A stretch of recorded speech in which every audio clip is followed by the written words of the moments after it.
Baiklah, Bismillahirrahmanirrahim. Assalamualaikum warahmatullahi wabarakatuh. Waalaikumsalam warahmatullahi Waalaikumsalam. wabarakatuh.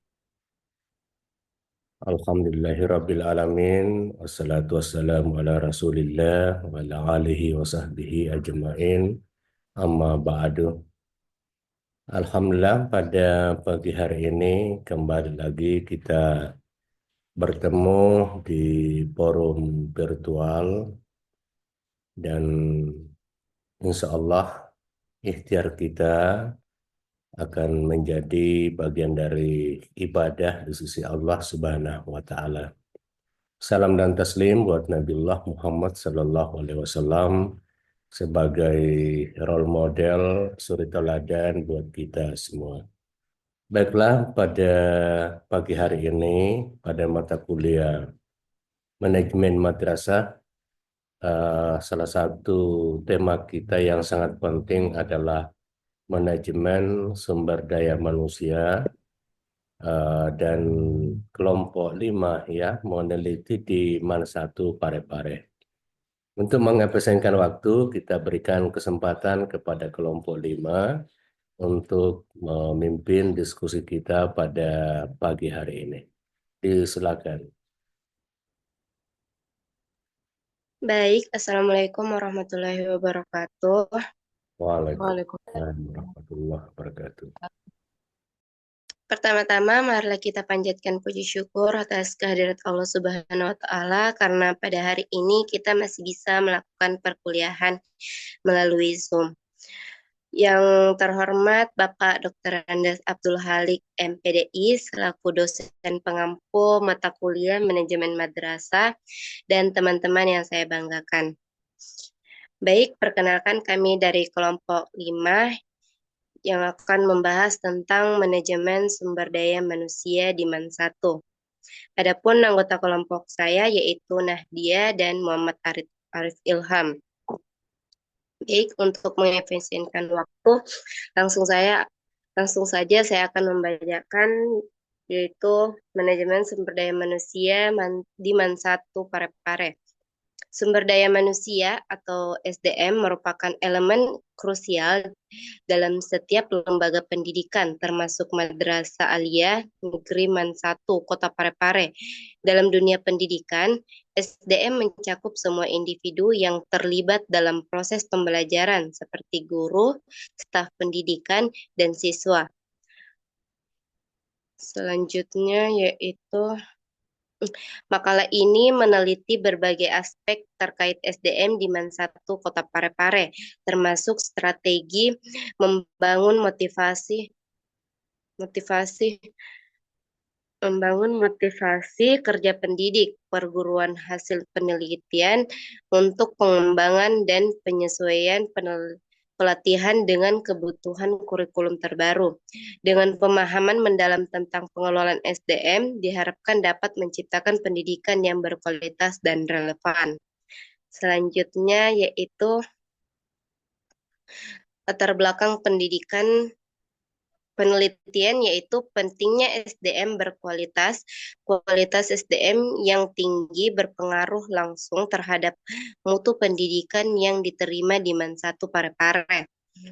Dan yang kedua, fokus. Pengembangan SDM menjadi fokus utama untuk meningkatkan kualitas pendidikan di madrasah. Dan yang ketiga yaitu tantangan modern, kemajuan teknologi, perubahan kurikulum yang cepat, dan kebutuhan pengarsipan siswa menghadapi globalisasi memerlukan strategi tepat dalam pengelolaan SDM.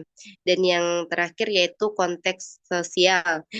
Kondisi sosial dan budaya di Kota Parepare memiliki dampak signifikan terhadap proses pendidikan dan adaptif SDM. Baik, selanjutnya saya alihkan kepada Saudara Muhammad Arif Ilham. Baik, langsung saja. Metode penelitian. Satu, pendekatan penelitian. Penelitian ini menggunakan pendekatan kualitatif deskriptif untuk memahami secara mendalam pengelolaan SDM di MAN 1 Parepare. Subjek utama penelitian adalah Bapak Akbar Wahid SS yang menjabat sebagai Wakil Kepala Madrasah bidang hum- bidang hubungan masyarakat atau Humas dipilih karena perannya yang signifikan dalam mengelola komunikasi dan hubungan eksternal madrasah. Dua, teknik pengumpulan data. Yang pertama, observasi langsung di lingkungan madrasah. Dua, wawancara mendalam dengan wakil kepala madrasah. Tiga, dokumentasi kebijakan dan program SDM. Analisis data dilakukan melalui tahapan reduksi data, penyajian data, dan penarikan kesimpulan untuk mendapatkan gambaran komprehensif.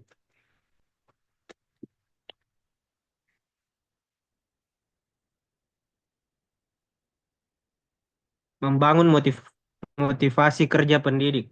Satu, lingkungan kerja positif MAN 1. Lingkungan kerja positif. MAN 1 Parepare menciptakan lingkungan yang suportif dan kolaboratif agar pendidik merasa nyaman dan bersemangat. Kepala madrasah berperan aktif dalam menciptakan suasana yang mendukung, memberikan ruang bagi guru untuk berkontribusi dalam pengambilan keputusan. Dua, keterlibatan dalam Dua, penghargaan dan pengakuan. Sistem penghargaan diterapkan secara rutin kepada guru berprestasi baik dalam meningkatkan hasil belajar siswa maupun keaktifan dalam kegiatan ekstrakurikuler. Penghargaan berupa sertifikat, insentif finansial, atau kesempatan mengikuti pelatihan lanjutan. Tiga, keterlibatan dalam keputusan. Diberikan kesempatan menyampaikan pendapat dan ide dalam pengambilan keputusan di tingkat madrasah, meningkatkan rasa tanggung jawab dan komitmen terhadap kemajuan lembaga. Program pengembangan profesional. Satu, pelatihan teknologi pembelajaran. Pelatihan penggunaan teknologi dalam pembelajaran membantu guru menyampaikan materi dengan cara lebih menarik dan interaktif. Program ini meningkatkan kompetensi guru dalam memenuhi tuntunan pembelajaran abad ke-21. Dua, mentorship dan pembinaan. Madrasah mengadakan sesi pembinaan dengan mentor berpengalaman. Guru baru atau yang membutuhkan bantuan tambahan memperoleh bimbingan langsung dari rekan senior, membangun rasa kepemilikan dan kebersamaan di antara pendidik. Tiga, pengembangan berkelanjutan. Program pengembangan profesional berkelanjutan menjadi langkah strategis untuk meningkatkan motivasi kerja melalui pelatihan dan workshop terencana. Guru meningkatkan keterampilan dan pengetahuan sesuai kebutuhan pembelajaran. Saya kembalikan ke moderator.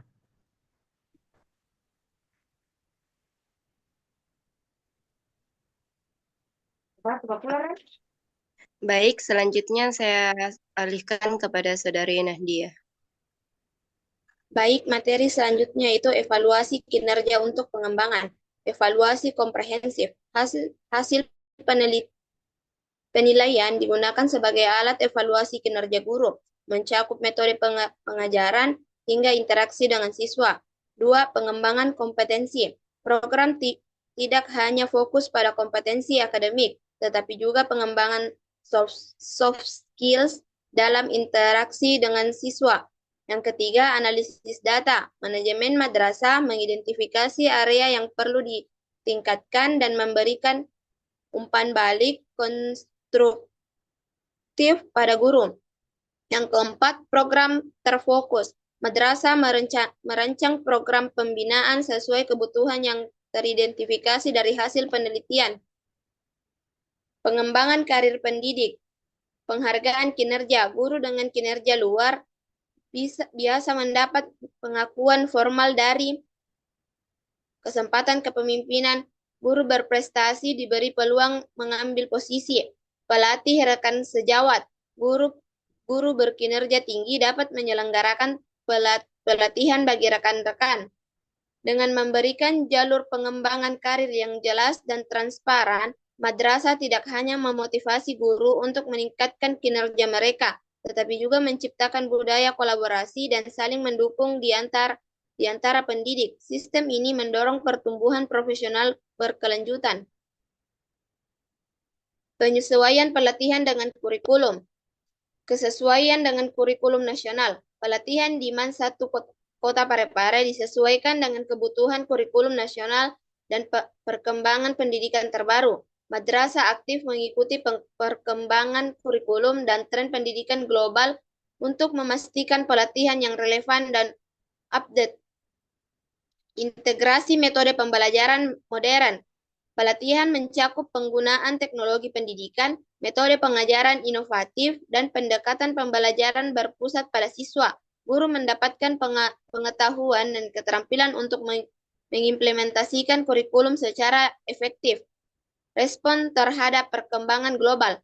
Madrasah berkomitmen mengikuti tren pendidikan global dan praktik terbaik melalui kemitraan dengan lembaga pendidikan lain, serta partisipasi dalam seminar dan konferensi pendidikan. Pengembangan karir. Selanjutnya saya alihkan ke moderator. Baik, itulah tadi hasil presentasi dari kelompok kami. Selanjutnya kami akan membuka sesi tanya jawab. Apakah dari teman-teman sekalian ada yang ingin bertanya? Saya. Baik, kepada Saudari Taskia dipersilahkan. Baik, terima kasih atas kesempatannya. Adapun pertanyaan saya yaitu, apakah semua guru memiliki kesempatan yang sama untuk mendapat penghargaan atau hanya guru di bidang tertentu saja? Terima kasih. Baik, terima kasih. Selanjutnya, apakah masih ada yang ingin bertanya?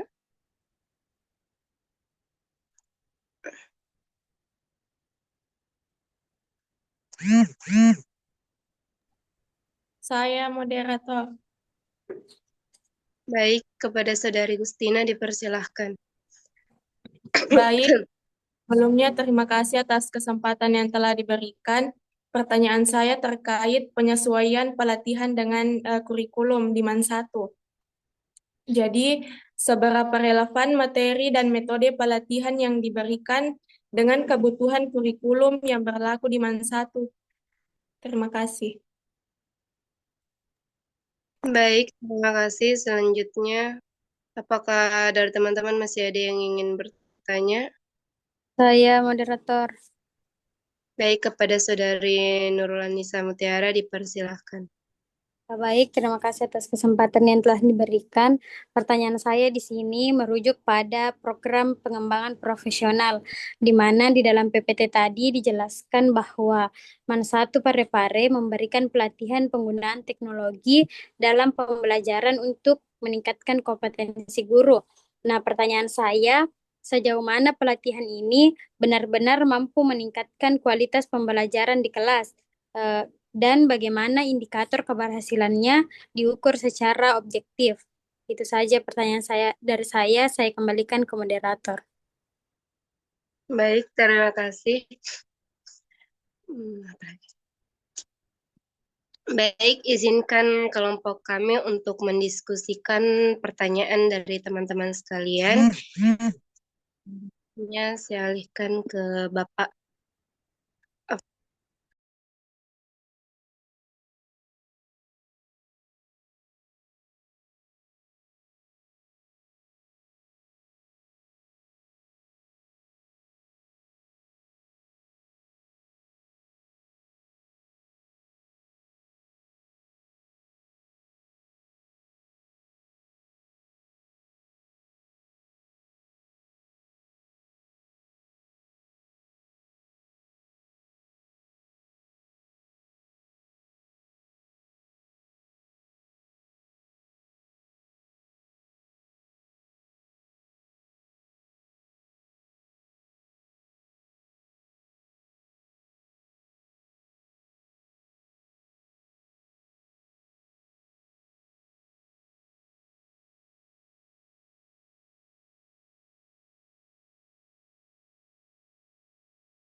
Baik, selanjutnya saya akan persilahkan kepada rekan saya, Saudara Muhammad Arif Ilham, untuk menjawab pertanyaan dari Saudari Taskia. Kepadanya dipersilahkan. Baik, adapun pertanyaannya, apakah semua guru di Man 1 Parepare memiliki kesempatan yang sama untuk mendapatkan penghargaan atau hanya guru di bidang tertentu saja? Semua guru di Man 1 Parepare memiliki kesempatan yang sama untuk mendapatkan penghargaan tanpa memandang bidang mata pelajaran yang mereka ampu. Penghargaan diberikan berdasarkan kinerja, dedikasi, inovasi dalam pembelajaran, serta kontribusi terhadap kemajuan madrasah secara menyeluruh. Dengan demikian, setiap guru yang menunjukkan presentasi dan tanggung jawab yang tinggi berhak untuk diapresiasi baik itu guru mata pelajaran umum maupun keagamaan. Saya kembalikan ke moderator.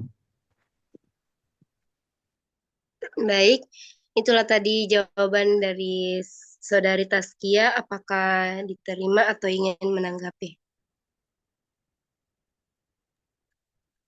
Baik, terima kasih. Saya rasa jawabannya sudah cukup. Saya kembalikan ke moderator. Baik, terima kasih. Selanjutnya saya alihkan kepada Saudari Nahdia untuk menjawab pertanyaan dari Saudari Gustina. Kepadanya dipersilakan. Baik, saya akan menjawab pertanyaan dari Saudari Gustina, yaitu seberapa relevan materi dan metode pelatihan yang diberikan dengan kebutuhan kurikulum yang berlaku di Man 1 Kota Parepare.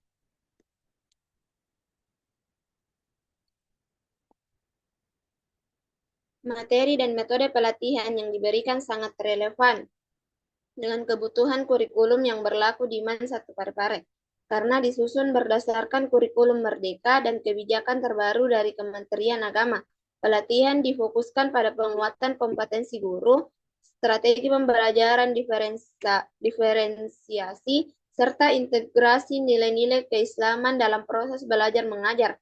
Dengan demikian, pelatihan ini tidak hanya mendukung pemenuhan standar kurikulum, tetapi juga membantu guru menyesuaikan diri dengan tantangan dan kebutuhan peserta didik masa kini.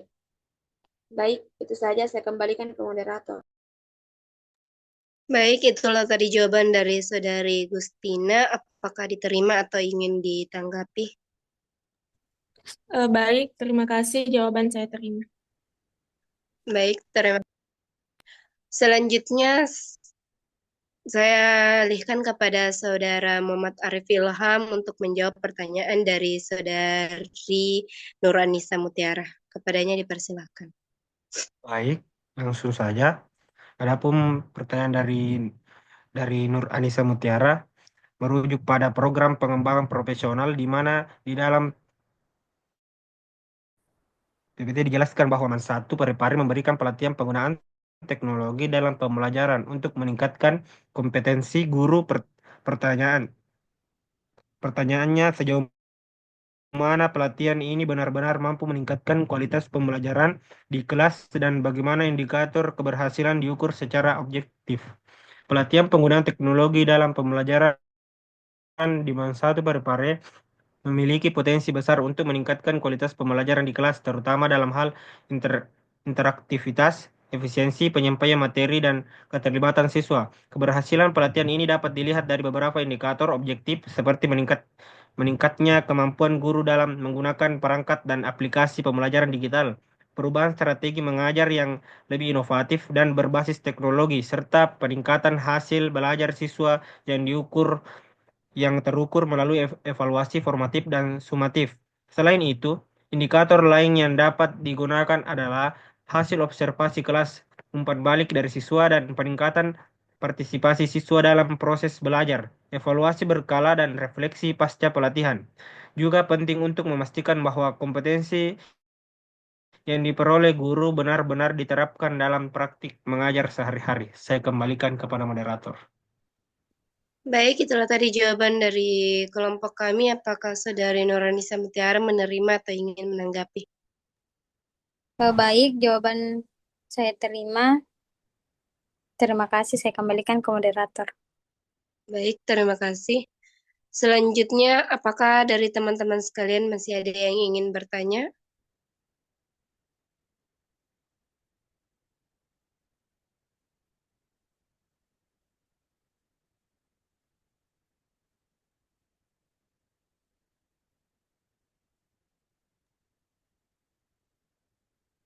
Ya, laki-laki.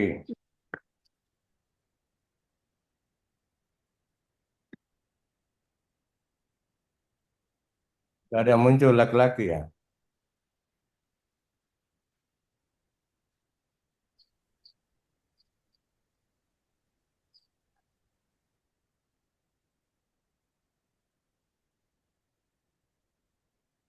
Baik, sekali lagi, apakah dari teman-teman masih ada yang ingin bertanya?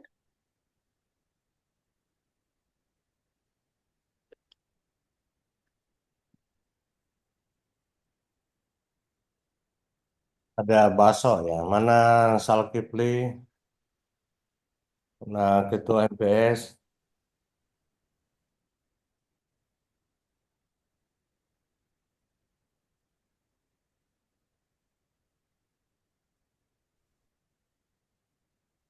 Saya. Baik, kepada Saudara Urwa dipersilakan. Baik, adapun pertanyaan dari saya yaitu kan sudah dijelaskan tadi bahwa salah satu tujuan dari manajemen madrasah adalah untuk meningkatkan mutu pendidikan. Mutu ini bukan hanya soal akademik, tetapi juga karakter, nilai keislaman, dan keterampilan hidup. Jadi pertanyaan saya itu, jelaskan bagaimana indikator mutu pendidikan di Madrasah Man 1 Kota Parepare harus menyesuaikan dengan visi keislaman. Dan sebutkan metode evaluasi alternatif yang dapat digunakan selain ujian tertulis. Terima kasih. Baik, terima kasih. Apakah masih ada yang ingin bertanya?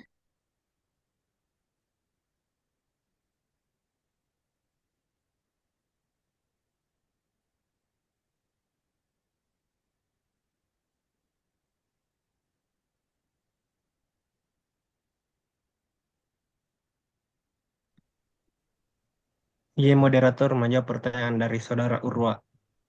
Baik, kepada Saudara Rifilham dipersilakan. Adapun pertanyaannya yaitu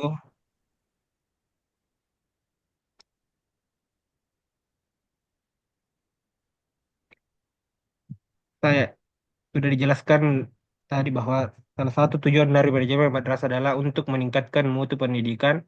Mutu ini bukan hanya soal akademik tetapi juga karakter, nilai keislaman, dan keterampilan hidup. Jadi pertanyaan saya itu jelaskan bagaimana indikator mutu pendidikan di madrasah Man 1 Kota Parepare harus menyelesaikan dengan visi keislaman dan sebutkan metode evaluasi alternatif yang dapat digunakan selain ujian tertulis.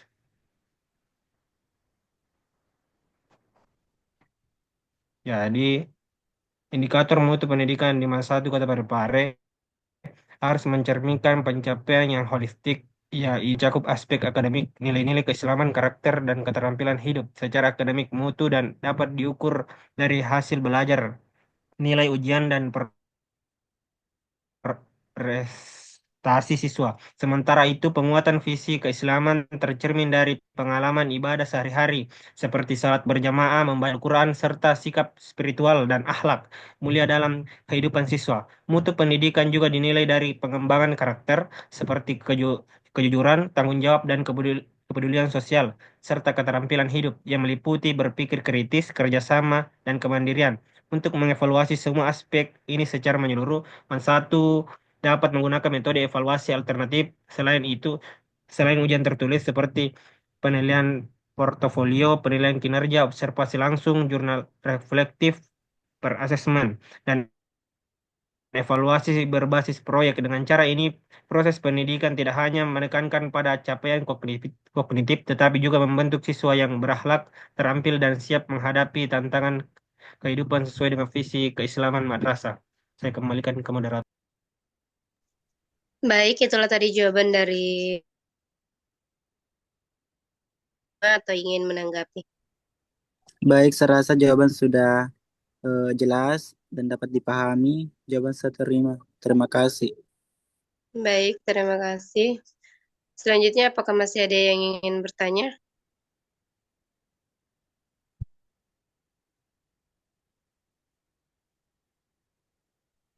Baik, Jika sudah tidak ada dari teman-teman sekalian yang ingin bertanya, selanjutnya saya alihkan ke Bapak. Kepadanya dipersilahkan. Belum selesai, masih ada yang mau bertanya ini. Saya ada Baso, Tahir Jumriani. Ya. Baik, kepada Saudara Baso dipersilahkan. Saya tadi punya pertanyaan yang hebat ini Baso ini.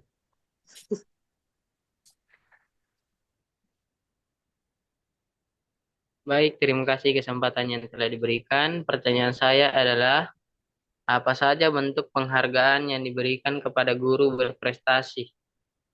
Nah,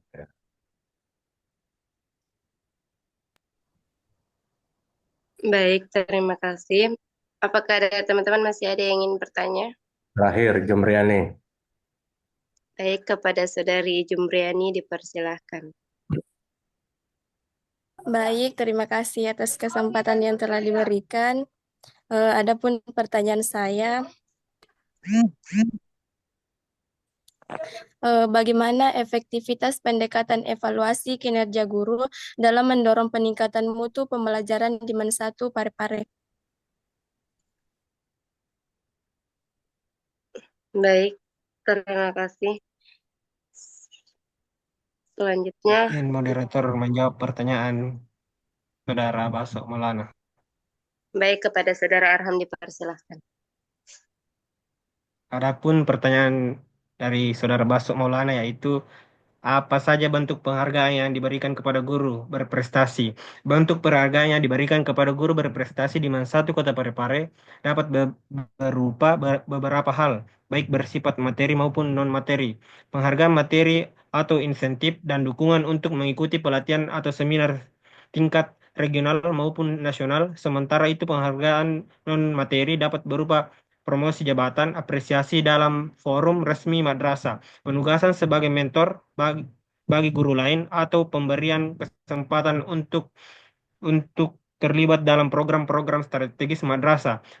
Semua bentuk penghargaan ini bertujuan untuk memotivasi guru agar terus meningkatkan kualitas kinerja dan menjadi inspirasi bagi rekan sejawat. Saya kembalikan ke moderator. Baik, itulah tadi jawaban dari kelompok kami. Apakah Saudara Maulana menerima atau ingin menanggapi? Jawaban sudah cukup, saya kembalikan ke moderator. Baik, terima kasih.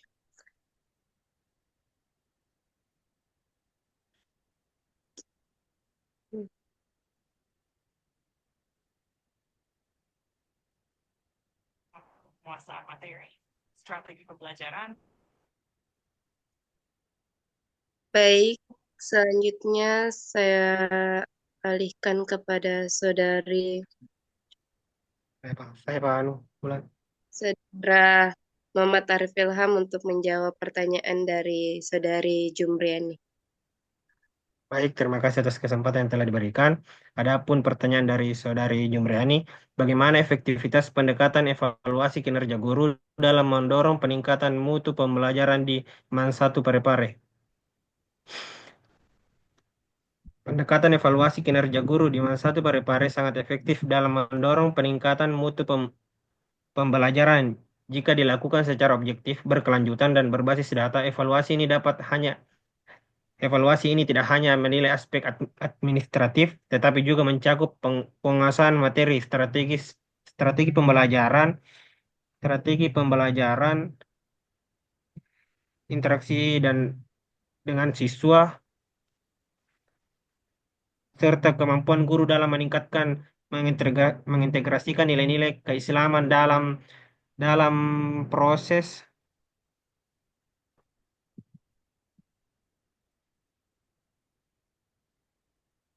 mengajar. Hasil evaluasi menjadi dasar untuk umpan balik konstruktif, perencanaan pelatihan lanjutan, dan pengembangan profesional guru. Ketika evaluasi dijadikan alat pembinaan, bukan sekadar penilaian, maka guru akan lebih termotivasi untuk meningkatkan kompetensi dan inovasi dalam mengajar yang pada akhirnya berdampak langsung pada peningkatan mutu pembelajaran di madrasah. Saya kembalikan ke moderator. Baik, itulah tadi jawaban dari kelompok kami. Apakah Saudari Jumriani menerima atau ingin menanggapi? Baik, terima kasih atas jawabannya. Jawaban saya terima. Baik, terima kasih. Selanjutnya ada pun kesimpulan dari kami, yaitu saya persilahkan kepada Saudari Nadia. Baik, adapun kesimpulan dan rekomendasi, keunggulan sistem pengelolaan SDM yang efektif menciptakan lingkungan belajar berkualitas, kolaborasi pendidik, sistem mentorship, dan pengembangan profesional memperkuat kebersamaan, evaluasi berkelanjutan, penilaian kinerja menjadi dasar pengembangan yang terarah, pendidikan berkualitas. Hasil akhir adalah pencapaian akademik siswa yang optimal. Pengelolaan SDM di MAN 1 Parepare menunjukkan komitmen untuk menciptakan lingkungan belajar yang kondusif dan berkualitas melalui strategi pembangunan motivasi, evaluasi kinerja yang konstruktif, dan pelatihan yang relevan. Madrasah berhasil meningkatkan kompetensi pendidik yang pada akhirnya mendukung pencapaian akademik siswa secara optimal. Saya kembalikan ke moderator. Baik, itulah tadi presentasi dari kelompok kami. Lebih dan kurangnya mohon dimaafkan. Selanjutnya saya alihkan kepada Bapak.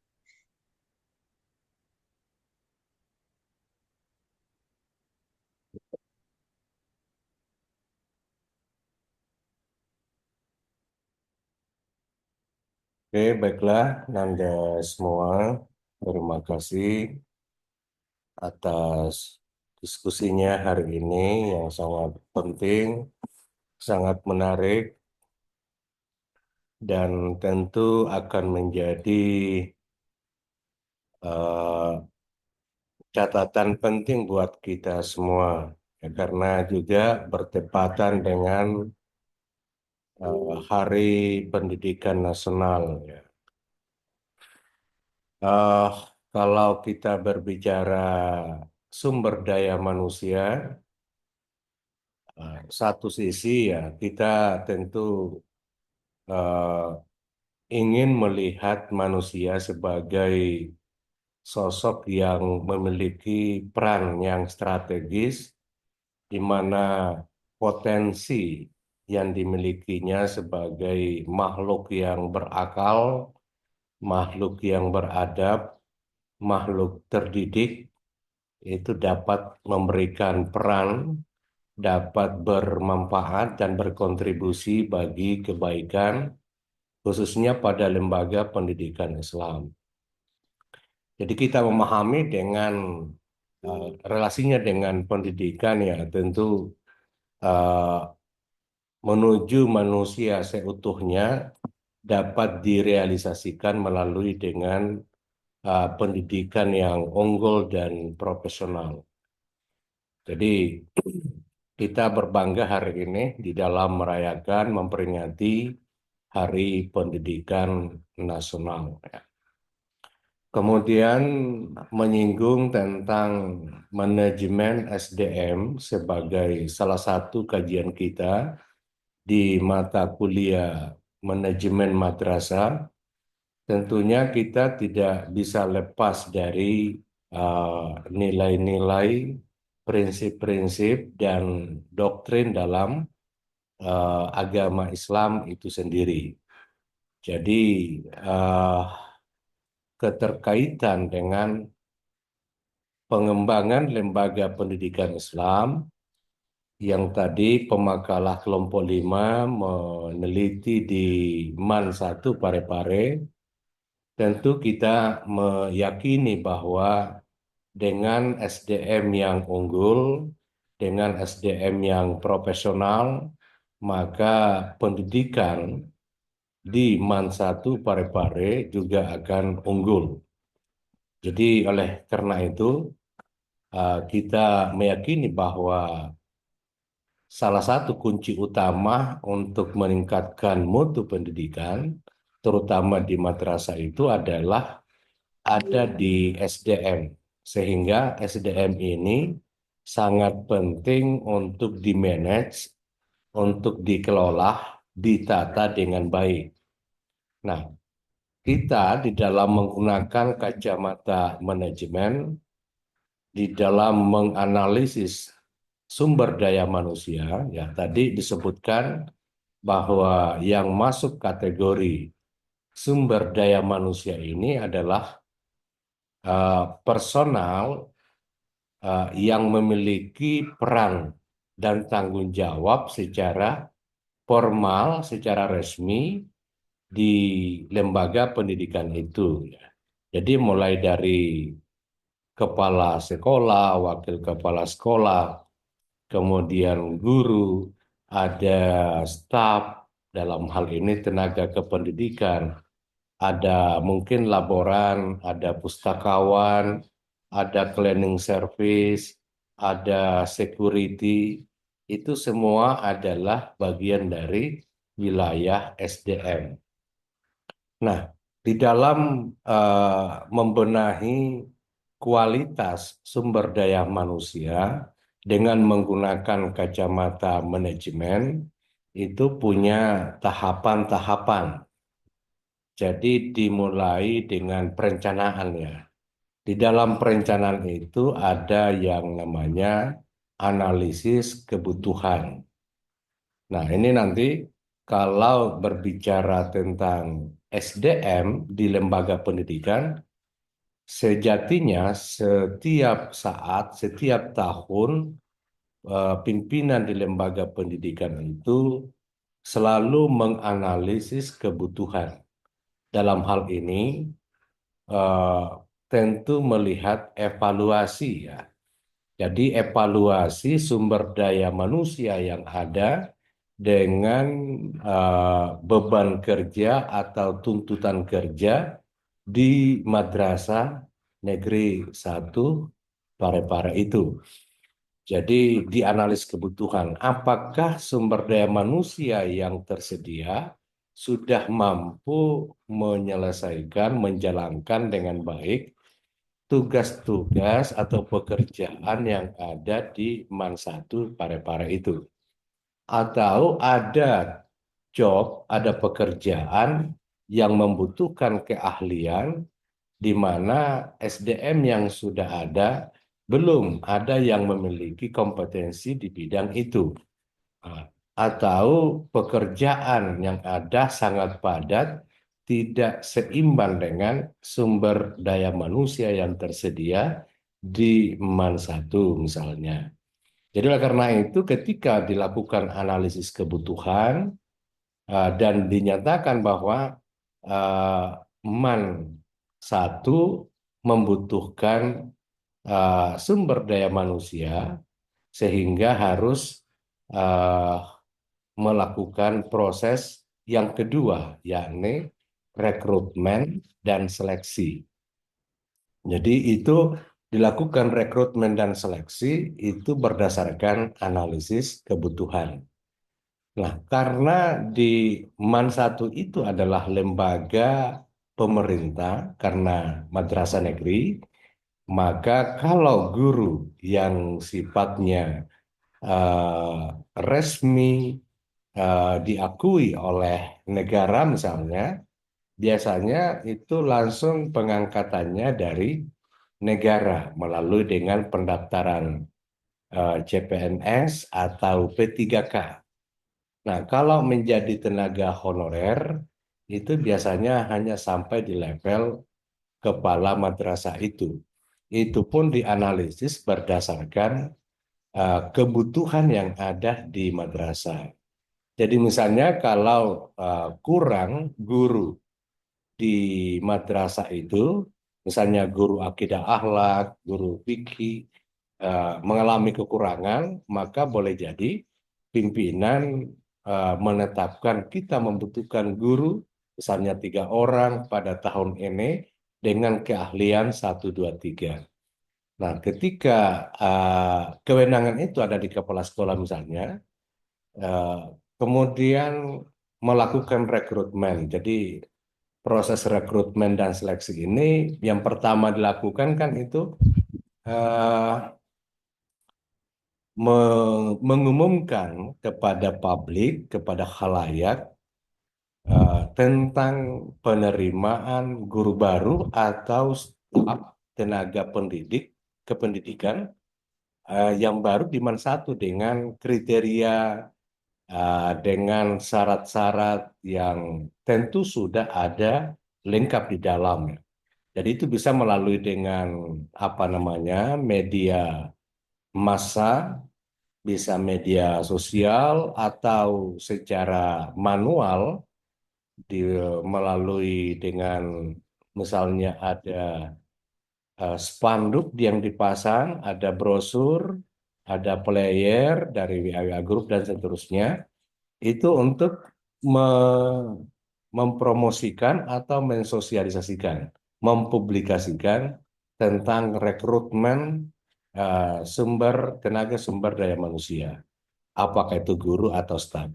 Nah, ketika sudah ada peminat, ya tentu di pihak lembaga pendidikan itu akan memeriksa dokumen yang disertakan oleh pelamar ini.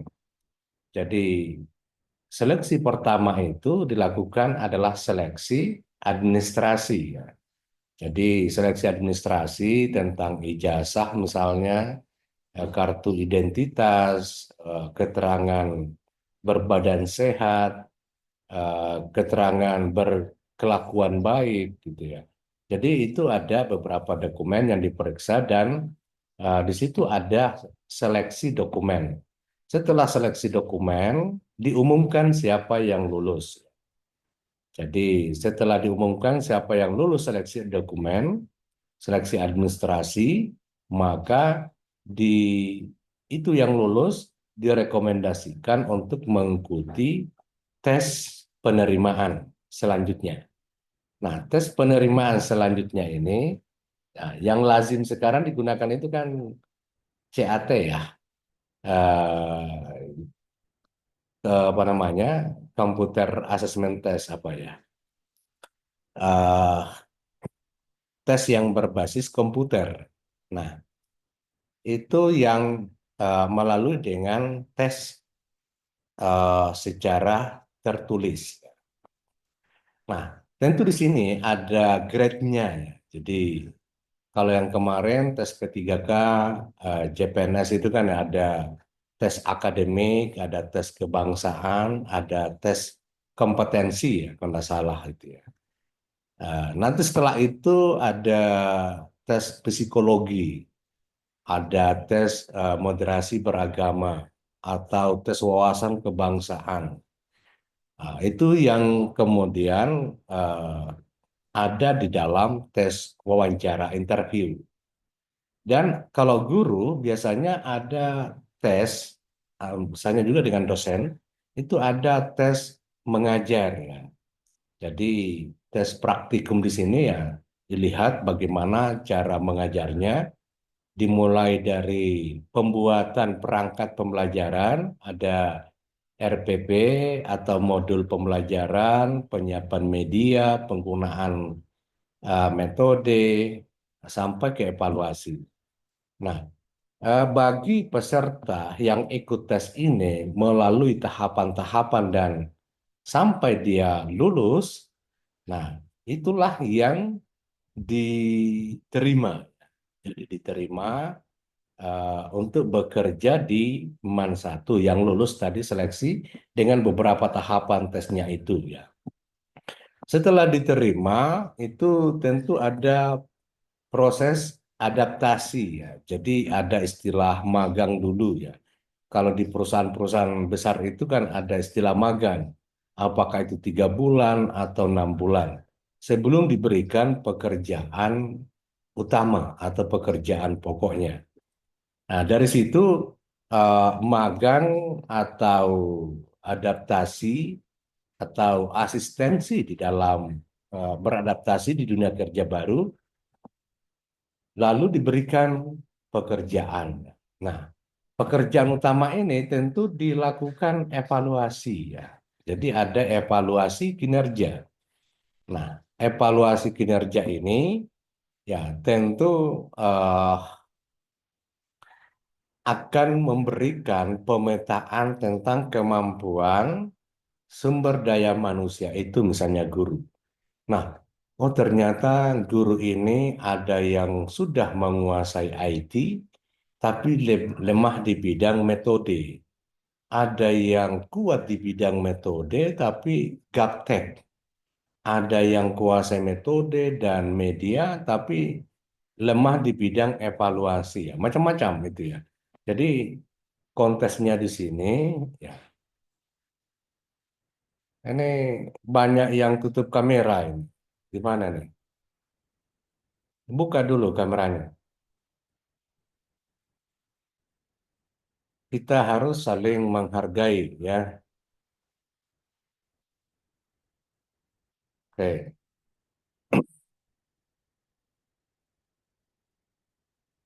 Jadi ketika sudah kelihatan kemampuan kerjanya, ya kadang juga melalui dengan pengukuran ya. Jadi pengukuran kinerja itu biasa dilakukan oleh eh, pengawas ya atau supervisor. Jadi kadang pengawas itu pengawas dari luar, dari Kementerian Agama atau dari Dinas Pendidikan itu datang ke sekolah untuk memeriksa semua dokumen dan memantau cara mengajarnya di dalam kelas. Lalu kadang juga kepala sekolah melakukan eh, supervisi ya kepada bawahannya itu. Dan juga ada pengisian aplikasi ya. Sekarang ada namanya SKP atau EKIN, kinerja, elektronik kinerja. Jadi kalau kita di YIN itu bagi yang PNS itu selalu mengisi aplikasi di EKIN. Ya. Aplikasi di EKIN itu kita masukkan ada target, kemudian ada realisasi. Dalam target itu ya tentu EKIN itu diperiksa dalam setiap tahun, kemudian kadang kita petakan ya, dan kita petakan itu per triwulan. Jadi triwulan pertama Januari sampai Maret, triwulan kedua April sampai Juni, kemudian ke triwulan ketiga Juli sampai September, triwulan keempat Oktober sampai Desember. Itu dipetakan diisi kinerja dan pimpinan atasan langsung yang memeriksa. Nah, disitulah ada eh, 3 kriteria, misalnya di bawah ekspektasi, di bawah harapan, sesuai ekspektasi itu yang di tengah-tengah, dan ada di atas ekspektasi itu nilai yang sangat baik ya. Jadi itu salah satu contoh penilaian kinerja yang berbasis aplikasi. Dan itu dari pusat ya, dari pusat dan semua pegawai itu mengisi di aplikasi itu. Jadi itu di dalam mengukur kinerja pegawai ya, terutama guru dan staf yang berstatus sebagai pegawai negeri sipil. Nah, selanjutnya dari evaluasi kinerja ini apakah melalui dengan Ekin tadi aplikasi, melalui dengan pengawas atau melalui dengan supervisi kepala sekolah. Nah, supervisi kepala sekolah ini kan kadang melalui observasi ya. Jadi kepala sekolah itu akan terus mengamati bawahannya apakah dia memiliki tingkat kedisiplinan yang tinggi, apakah loyal di dalam menjalankan tugasnya, bagaimana kinerjanya, ya dia bisa pantau semua itu. Tiba waktu salat menghilang misalnya, ya itu dari segi akhlak, ya, dari segi keimanan dan seterusnya. Ada kerjanya cuma main game di sekolah misalnya, ya. Ada kerjanya menggibah, itu semua patut dievaluasi secara etik ya. Jadi ini terutama di dalam kaitannya pengembangan atau pengamalan prinsip-prinsip dan nilai-nilai ajaran Islam di madrasah itu sendiri. Jadi kepala sekolah itu tentu memiliki kewenangan sekaligus instrumen di dalam mengevaluasi bukan saja kinerja ya dari bawahannya itu, tetapi juga dari segi adab atau akhlak, ya, dedikasi, motivasi dan seterusnya. Jadi itu evaluasi dari kepala sekolah. Nah, hasil dari semua evaluasi ini, kemudian itulah nanti di tahap selanjutnya adalah direkomendasikan mengikuti pendidikan, pelatihan, dan pengembangan. Dan disebut dengan diklat dan pengembangan.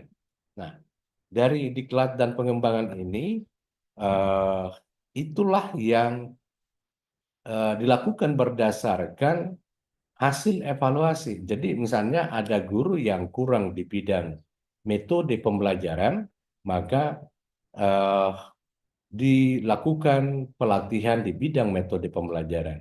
Ada yang kurang di bidang media, penggunaan media digital di dalam pembelajaran, maka dilakukan pelatihan di bidang itu. Dan misalnya ada juga yang kurang di bidang pengembangan bahan ajar, maka itu juga dilakukan, mestinya dilakukan pelatihan. Ada di bidang evaluasi, ya dilakukan pelatihan. Cuma biasanya ya setiap kegiatan itu semuanya diikuti, ya. Jadi semuanya diikuti. Misalnya contoh dulu di kampus kita ya dilakukan evaluasi kinerja dosen, khususnya di bidang akademik, dalam hal ini mutu pembelajaran.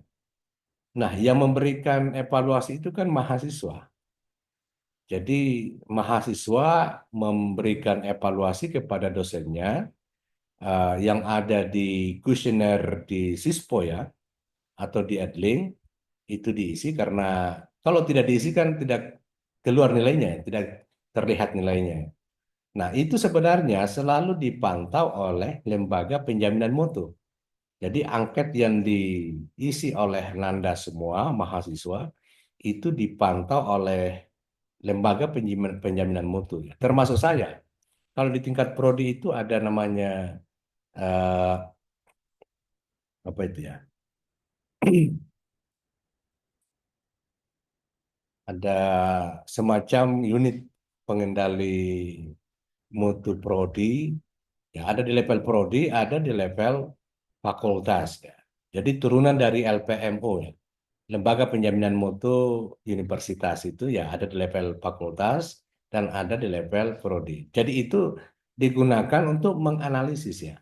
Nah, pada waktu itu ada beberapa orang yang punya penilaian dari mahasiswa itu di bawah standar. Ya, ada di bidang metode pembelajaran, ada di bidang sistem penilaian, ada di bidang pengembangan bahan ajar, dan seterusnya. Akhirnya diputuskanlah oleh pimpinan harus dilakukan pelatihan. Nah, ketika mau dilakukan pelatihan, pada waktu itu saya tahu karena saya sekretaris panitia.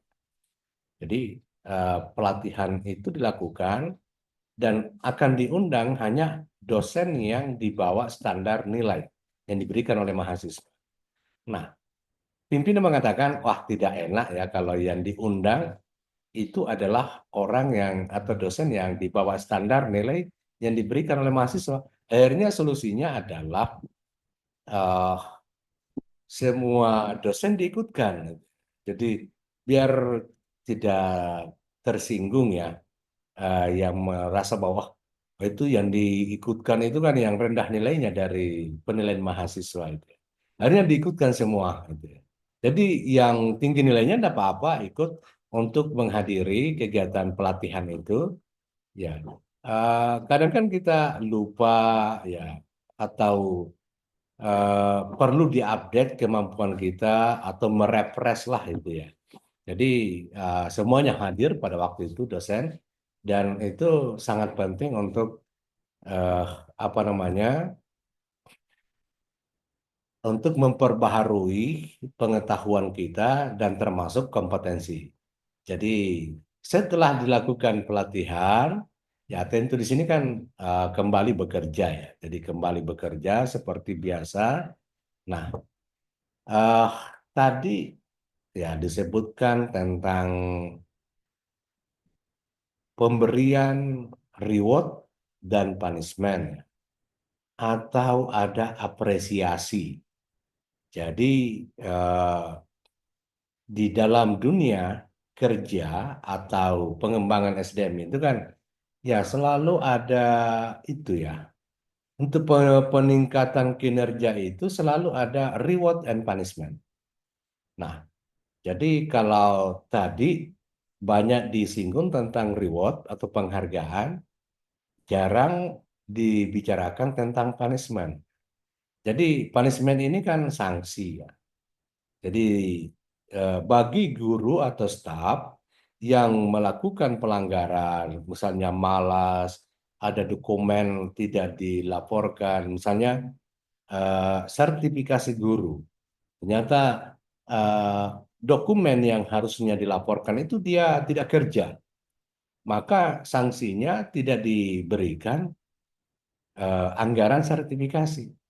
Jadi ya biasa dulu itu ya kalau salah ada dosen yang ditahan dulu gaji tunjangan sertifikasinya karena tidak masuk dokumen yang harus diisi dalam konteksnya kebutuhan data sertifikasi itu ya. Jadi sanksinya adalah di stop dulu tunjangan sertifikasi. Ada juga yang dalam bentuk sanksi itu ya diturunkan pangkatnya atau tidak diberikan jabatan posisi struktural ya, atau dikurangi jam pelajarannya. Jadi macam-macam itu sanksi yang ada di lembaga pendidikan ya. Jadi sanksi itu diberikan untuk efek jerat ya, supaya ada semacam penggugat bagi mereka ya. Oh ternyata kalau kita tidak mempedulikan tanggung jawab kita, maka kita mendapatkan sanksi. Jadi sanksinya ini bukan cuma saya merasakan, tapi bahkan keluarga saya. Ya. Bukan cuma persoalan administrasi, tetapi harga diri saya yang dipertaruhkan. Citra saya, martabat saya. Nanti kata orang bilang, wah ini malas sekali ini Pak Guru ini satu ya. Jadi itu merusak citra ya. Jadi dengan adanya sanksi seperti itu kan macam-macam levelnya, jenisnya, dan itu memang perlu ada di dalam konteks peningkatan kinerja. Nah, kalau dalam bentuk reward, reward ini adalah penghargaan ya. Jadi tadi juga disinggung ya, pemberian reward itu bisa dalam bentuk pengembangan karir ya. Jadi karir ini kalau misalnya kepangkatan ya, kepangkatan itu ya bisa di backup oleh pimpinan. Ini guru sangat rajin, bagus dalam mengajar, bagus perangkat pembelajarannya. Jadi langsung di backup oleh kepala sekolah untuk cepat mengurus kenaikan pangkat. Kemudian ada juga dalam bentuk karir itu bersifat jabatan struktural. Misalnya dikasih guru kelas atau wali kelas ya, dikasih tanggung jawab di bidang bendahara, wakil kepala sekolah di bidang madrasah peserta didik, keuangan, kurikulum, atau bidang humas dan seterusnya. Atau diangkat sebagai kepala madrasah ya. Jadi itu dalam bentuk karir ya. Jadi ada karir dari segi kepangkatan di administrasi itu. Kalau naik pangkat kita, maka ikut juga gaji naik ya. Kalau jabatan struktural, ada jabatan struktural, maka yang ikut itu adalah tunjangan jabatan. Jadi itu yang mengikutinya dalam bentuk kompensasi ya. Jadi reward itu juga adalah bentuk kompensasi. Kan? Jadi kadang ya kompensasi itu kan banyak ya jenisnya. Ada dalam bentuk gaji, ada apa lagi insentif, ada dalam bentuk honor ya, ada dalam bentuk itu kalau misalnya akhir tahun tutup buku, apa istilahnya itu ya, tiba-tiba perusahaan memberikan penghargaan kepada karyawannya karena punya prestasi ya, atau punya laba yang meningkat sehingga dividennya itu dibagikan kepada karyawan. Jadi itu macam-macam jenis kompensasi ya. Jadi termasuk gaji itu adalah penghargaan. Jadi penghargaan itu eh, diberikan kepada karyawan berdasarkan kontrak dan kinerjanya. Nah, kalau dalam bentuk tunjangan ya, ada tunjangan, insentif, itu bagi yang punya pekerjaan tambahan di luar dari tupoksi guru atau dosen ya. Misalnya kalau dosen itu ada tugas tambahan itu kan kalau misalnya mulai dari kaprodi, eh, wakil dekan, dekan, wakil rektor, rektor, ketua LPMO, ketua L, apa ini LP2M, atau di unit-unit yang lain itu adalah semua tugas tambahan. Karena tugas utama dosen itu adalah melaksanakan tridharma perguruan tinggi, mengajar, meneliti, dan mengabdi kepada masyarakat. Itu tugas utamanya dosen itu. Jadi kalau ada tugas tambahan berarti ada tambahan tunjangan kompensasi atau disebut dengan tunjangan jabatan. Jadi kompensasi ini sangat penting diberikan kepada karyawan atau guru, staf, dan seterusnya itu dalam kerangka sebagai bentuk eh, menghormati kontribusi yang diberikan oleh orang yang bersangkutan. Dan ini juga menjadi pemicu untuk meningkat kinerjanya, menjadi pemicu untuk lebih meningkat kedisiplinannya. Macam-macam itu. Jadi ada juga penghargaan itu dalam bentuk sertifikat. Ada reward dalam bentuk sertifikat. Jadi misalnya kalau di kampus kita kadang saya itu menerima penghargaan ya dalam bentuk sertifikat itu ya. Jadi banyaklah penghargaan, kadang penghargaan sebagai dosen terproduktif misalnya. Itu ada sertifikatnya. Jadi itu juga bagian dari reward ya. Supaya kita ini semakin termotivasi untuk lebih banyak berkarya misalnya. Jadi itu kompensasi. Sampai ada yang mengatakan apakah itu gaji adalah haknya bagi karyawan atau guru atau staf atau bentuk penghargaan atau ucapan terima kasih dari sekolah. Nah, itu ya bisa dibedakan ya, penghargaan atau hak. Jadi ada yang mengatakan bahwa itu penghargaan. Ada juga yang mengatakan itu hak karena ada kontrak. Saya bekerja, maka saya akan mendapatkan hak saya, yakni gaji.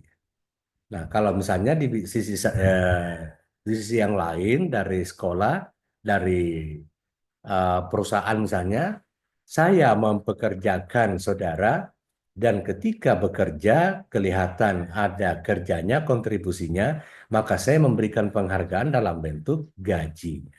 Jadi itu ada dua versi ya. Jadi nanti konteksnya itu ya kita bisa melihat dan nanti ke depan Anda semua bisa kaji lebih lanjut ya.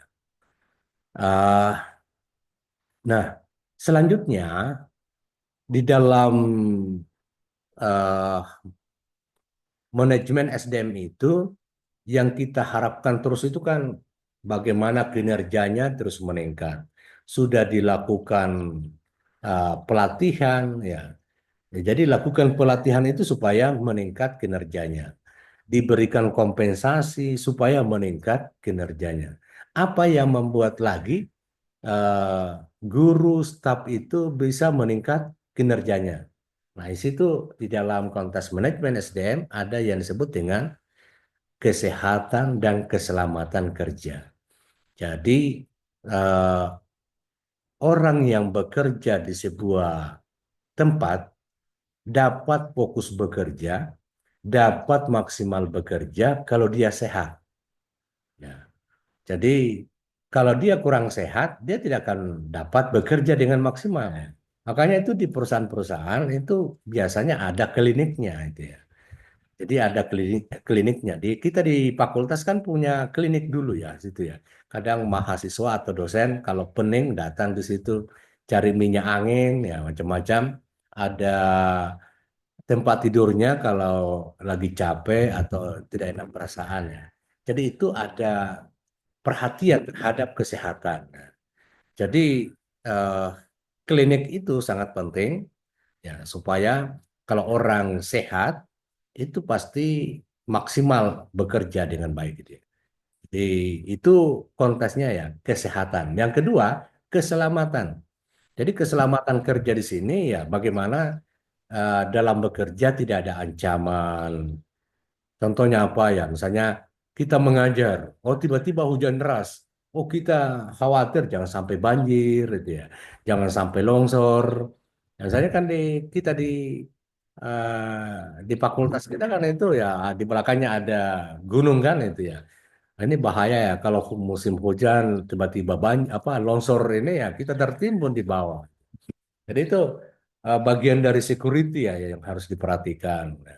Soalnya lagi keselamatan itu dari apa kalau terjadi gempa, bagaimana tingkat security-nya. Kita di lantai 3 kuliah, tiba-tiba gempa atau gimana. Tiba-tiba ada kebakaran, lalu bagaimana jalan keluar, evakuasi dalam proses penyelamatan itu ya. Jadi itu perlu semua dipertimbangkan ya. Begitu juga yang lain, misalnya kita datang di fakultas, bawa kendaraan, ya kita meyakini bahwa kendaraan saya ini aman gitu ya. Jadi kalau tidak ada keyakinan bahwa ini aman kendaraan di tempat parkiran, kita juga akan tidak bisa fokus dalam belajar ya. Jadi termasuk ya keselamatan kerja itu gangguan dari orang orang gila misalnya dari luar ya eh, harus ada security yang mengantisipasi. Jadi itu sangat penting ya keselamatan kerja. Jadi tadi ada kesehatan dan ada keselamatan. Jadi konteksnya ini adalah eh, guru dan staf dapat bekerja dengan baik, dapat meningkat kinerjanya kalau di lingkungan sekolah itu ada konteksnya adalah kesehatan diperhatikan, ada kepedulian dari lembaga ini, misalnya Man Satu punya klinik, nah itu sangat bagus. Kemudian ada keselamatan kerja. Nah ini yang menjadi pemicu bagi peningkatan kinerja. Lalu selanjutnya ya tentu setelah menjalankan kegiatan, aktivitas, tanggung jawab, nanti di penghujung itu ya ada namanya pemutusan hubungan kerja. Jadi pemutusan hubungan kerja atau PHK itu ada ya karena memang eh, waktunya. Jadi misalnya kalau PNS ya PNS itu ada waktunya untuk pensiun. Usianya berapa? Ada yang 58 tahun. Kalau dosen itu 65 tahun baru pensiun. Kalau tidak salah stafnya itu 58 tahun. Jadi staf 58 tahun, 65 kalau dosen. Kalau profesor ditambah lagi 5 tahun jadi 70 tahun. Jadi kalau sampai di usia kita di situ, mau tidak mau ya harus pensiun. Nah, itu disebut dengan pemutusan hubungan kerja karena pensiun. Ada juga pemutusan hubungan kerja karena sakit ya. Jadi sakit permanen misalnya. Jadi dia karena sakitnya tidak bisa lagi melanjutkan pekerjaan, lebih baik kita PHK-kan ya. Di PHK itu ya boleh jadi pensiun dini atau diistirahatkan ya. Jadi diistirahatkan itu misalnya kalau hanya kontraknya sebagai honorer ya. Kalau misalnya PNS kadang-kala dipensiunkan dini gitu ya. Jadi supaya dia tidak tersiksa di dalam menjalankan tugasnya dan juga lembaga tidak apa namanya ya punya beban itu ya. Kalau dipaksakan ini orang bekerja padahal kesehatannya tidak memungkinkan ya, kan lembaga punya tanggung jawab itu ya. Jadi lebih baik dipensiunkan dini. Jadi PHK ini dilakukan karena eh, faktor kesehatan misalnya, atau ada cacat seumur hidup ya. Macam-macam lah itu ya kasusnya. Lalu ada juga yang di PHK itu karena mengundurkan diri. Ya, itu ya. Jadi biasanya itu kan ada PNS, dia mengundurkan diri karena mau mencari pekerjaan lain. Ya. Jadi misalnya eh, dia ingin mencalonkan bupati, wali kota, atau menjadi caleg misalnya, akhirnya dia mengundurkan diri dari PNS itu ya. Jadi itu di PHK karena dia mengundurkan diri, permintaan sendiri. Ada juga saya baca kemarin informasi di Sopeng itu ada yang mengundurkan diri dari guru PNS karena lebih asik jadi TikToker, gitu ya.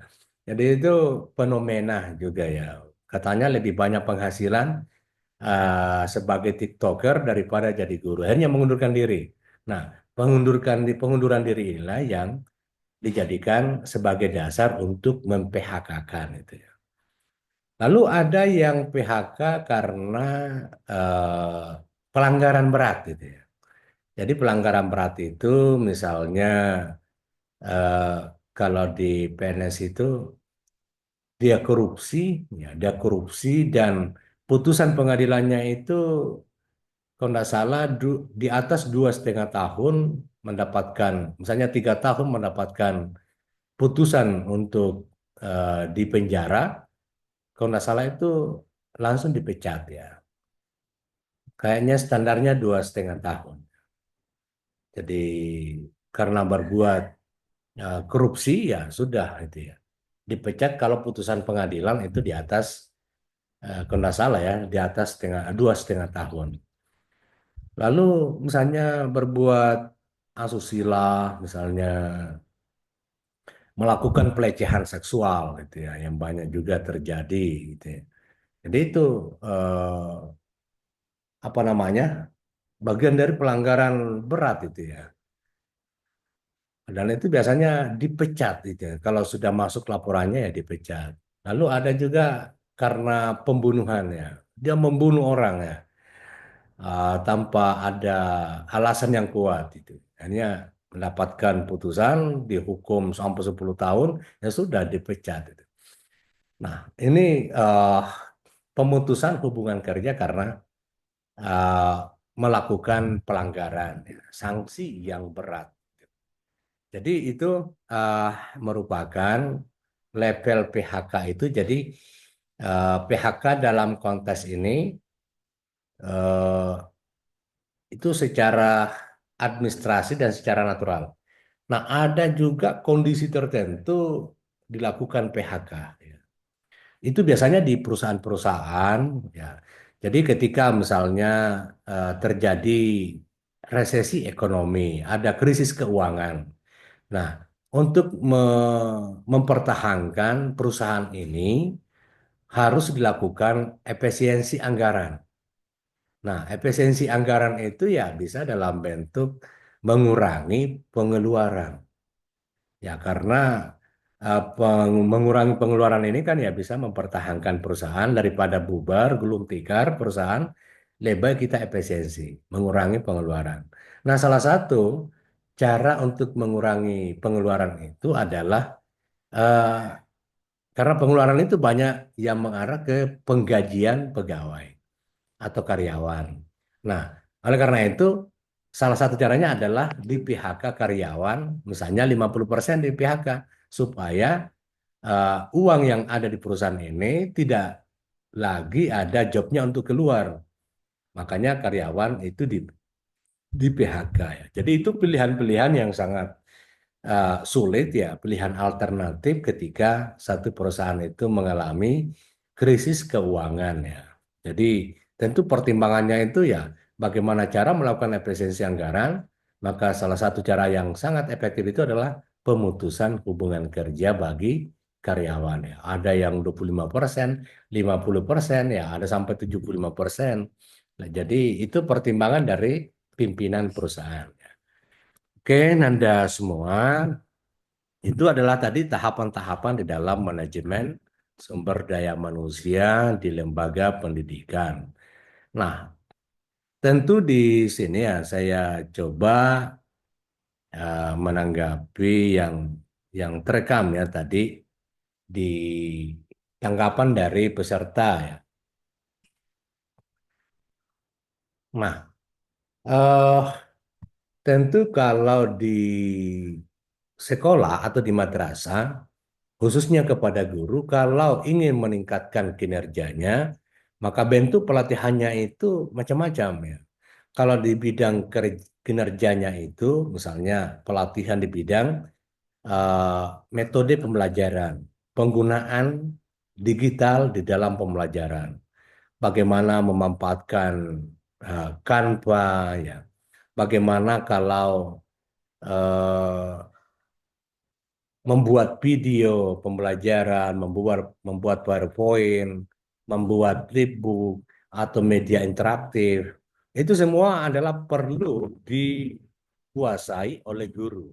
Nah, kalau gurunya belum kuasai, maka harus dilatih.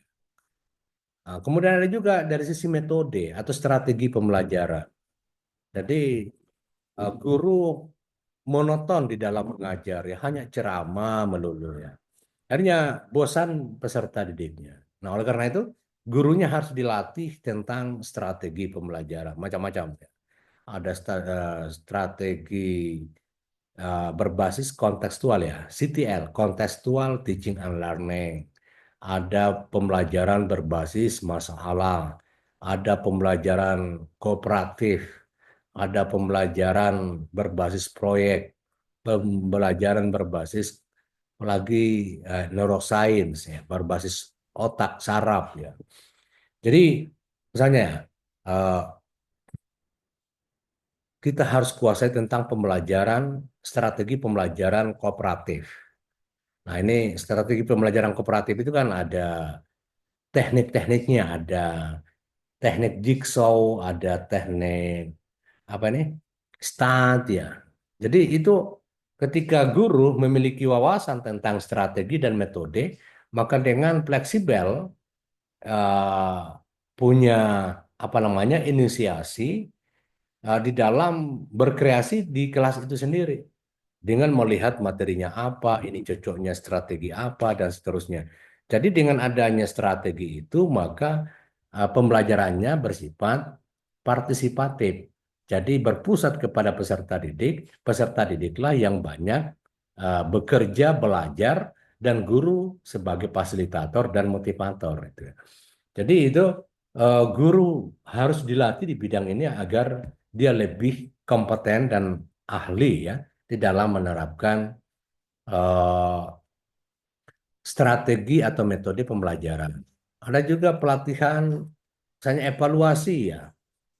Jadi evaluasi pembelajaran ini eh, kelihatannya itu sederhana, tetapi tidak ya harus betul-betul dikuasai itu ya. Kalau guru itu ya. Jadi dalam mengevaluasi seperti apa, bagian-bagian evaluasi itu kan ada evaluasi input, proses, dan outputnya. Jadi dalam evaluasi itu tagihannya adalah tes atau soal. Jadi bentuk tagihannya evaluasi adalah soal. Nah, soal ini atau tes ya. Dalam tes itu kan ada tes tertulis, ada tes tidak tertulis ya. Dalam tes tertulis ada yang bersifat objektif dan ada yang subjektif. objektif itu seperti apa? Ada yang pilih multiple choice, ada benar salah, ada menjodohkan, gitu ya. Itu yang objektif. Kalau subjektif itu bersifat esai. Jadi itu ya. Nah, bagaimana yang non-tes? Tadi disinggung juga oleh pemakalah yang non-tes itu adalah dalam bentuk observasi, ya, dalam bentuk interview, dalam bentuk catatan harian, anekdot itu ya. Dalam bentuk jurnal portofolio gitu. Itu adalah bagian dari evaluasi yang bersifat non-tes ya. Nah, kesemuanya ini ya, eh, perlu dilakukan secara efektif dan efisien. Sehingga kadang guru itu mengadaptasikan dengan aplikasi yang berbasis digital. Nah, itu yang disebut dengan assessment tools, yakni evaluasi yang berbasis digital. Jadi banyak ya tools ini kan pilihan-pilihan platform ya yang digunakan di dalam melakukan assessment. Itu ada Monnkey, ada Google Form, eh, apa itu ya? Ada beberapa itu ya aplikasi yang bisa digunakan ya. Ya, cuma yang namanya aplikasi ya pasti ada kelebihan dan ada kekurangan gitu ya. Nanti juga kalau Anda mau ujian komprehensif, ada dua modelnya kalau nggak salah ya. Ada yang berbasis komputer, nah itu multiple choice, dan ada yang bersifat lisan ya. Jadi itu ujian kompren. Nah, ini pengembangan dari sistem evaluasi. Dan saya kira banyak juga guru tidak tahu bagaimana kalau menyusun soal. Soal saja itu menyusun ya. Itu tidak sembarang juga menyusun soal, apalagi soalnya itu multiple choice ya. Ada uji apa itu ya? Uji pembeda. Jadi ada uji tingkat kerumitan. Gitu ya. Jadi itu di soal-soal yang ada itu misalnya 100 soal, itu ada ujinya, uji validitasnya itu ya. Ada uji beda, ada uji tingkat kerumitan, tingkat kedalaman. Itu makanya perlu dikuasai tentang kontes itu ya. Ah, nah, kemudian kalau misalnya guru ini kurang termotivasi dalam menjalankan tugasnya, selalu terlambat, tidak maksimal bekerja, atau tidak loyal kepada pimpinan, ya lain juga pelatihannya itu. Ya, ada dalam bentuk pelatihan kepemimpinan, ya, diklat PIM ya. Kalau di PNS itu ada disebut dengan diklat PIM ya, pendidikan pelatihan kepemimpinan. Itu nanti di situ ya dikasih motivasi dalam bekerja itu. Nah, kemudian karena ini di lembaga pendidikan Islam, maka syarat utamanya itu adalah bagaimana menciptakan uh, suasana akademik yang bernuansa nilai-nilai keislaman. Kalau ketemu ya ucapkan salam, melakukan sesuatu ya baca doa. Tiba waktunya untuk ibadah ya beribadah. Jadi ya tentu menjaga kebersihan, berpakaian yang sesuai dengan adab Islam ya, menutup aurat macam-macam gitu ya. Jadi itu semua adalah menciptakan suasana akademik di sekolah yang sesuai dengan nilai-nilai Islam itu sendiri. Oke, baiklah Nanda semua, demikian catatan tambahan dari saya terhadap apa yang kita diskusikan tadi. Dan tadi luar biasa pemakalah kelompok 5 telah memberikan wawasan tambahan pencerahan kepada kita, khususnya di bidang manajemen sumber daya manusia. Oleh karena itu, kita berikan aplaus ya untuk kelompok 5 ya. Segera demikian Anda semua, terima kasih atas segala partisipasinya. Maaf jika ada hal yang kurang berkenan. Ini hadir semua ya. Pak, Sri Wahyuni Aras, Pak, sakit. sakit Sri Wahyuni Aras ya. Oke ya, kita doakan semoga lekas sembuh dan kita bisa ketemu lagi di pekan depan, insya Allah. Baiklah, kita menutup pertemuan kita hari ini dengan bersama-sama membaca kalimat hamdalah. Alhamdulillahirabbil alamin. Assalamualaikum warahmatullahi wabarakatuh. Waalaikumsalam warahmatullahi wabarakatuh.